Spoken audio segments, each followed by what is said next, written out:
सॼे सिंधी समाज खे मुंगेली सिंधी समाज जी तरफ़ां जय झूलेलाल ऐं स्वतंत्रता दिवस जूं लख लख वाधायूं। ॾाढी ख़ुशीअ जी ॻाल्हि आहे त हर साल वांगुरु हिन साल बि श्री झूलेलाल धाम मुंगेलीअ में 15 अगस्त स्वतंत्रता दिवस 74वीं वर्षगांठ भारत माता जे अॻियां जोत जॻाए पूजा अर्चना करे तिरंगो झंडो फहराए मुंगेलीअ जा गायक कलाकार सुनील राजेश ऐं अनिल राजेश जी मिठड़ी आवाज़ सां सुहिणा आज़ादीअ जा गीत ऐं राष्ट्रगान गाए स्वतंत्रता दिवस जे कार्यक्रम जो समापन कयो वियो। हिन स्वतंत्रता दिवस जे कार्यक्रम में मुख्य अतिथि सिंधी पंचायत जा पंचगण श्री नारूमल आरतानी, श्री परशुराम मंगलानी, श्री हरबख्श राय पिन्यानी जी, सिंधु सेवा समितीअ जा अध्यक्ष श्री प्रताप राय राजेश जी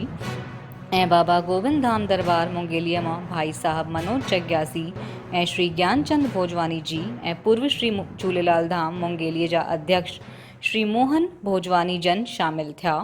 ऐं सिंधी समाज जा श्री मेवलदास लेडवानी, श्री आनंद लालवानी, श्री चंद्र शिवनानी, भाजपा पूर्व पार्षद श्री मुकेश रोहरा जी, वर्तमान पार्षद श्री जितेंद्र दावड़ा जी, राजेश भक्तानी, दिलीप रूपवानी, जीवन मंगलानी ऐं श्री झूलेलाल सेवा मंडल मुंगेलीअ जा सदस्य अशोक गोगिया जी, राजू आसवानी जी, संजय लखवानी ऐं सिंध नवयुवक समिति ऐं स्वतंत्रता दिवस समारोह में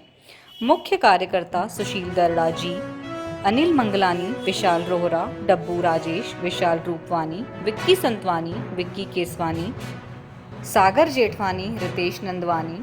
आकाश जेठवानी, शुभम दावड़ा, चिंटू भोजवानी, सोनी भाटवानी ऐं सिंधु सांस्कृतिक महिला मंडल मुंगेलीअ जी अध्यक्ष श्रीमती मोना मंगलानी, सदस्य एकता आरतानी, सोनी रूपवानी, मीना गोगिया जी, सुंदरी जेठवानी जी, पलक दरड़ा, भावना पोपटानी, गुड्डी भाटवानी जी, कोमल भाटवानी, राखी रूपवानी, कोमल राजेश, प्रिया रूपवानी, पायल जेठवानी सभई शामिल थिया ऐं कार्यक्रम जो समापन कयनि। मुंगेलीअ जी हीअ ख़बर अगरि तव्हांखे वणी आहे त लाइक कयो,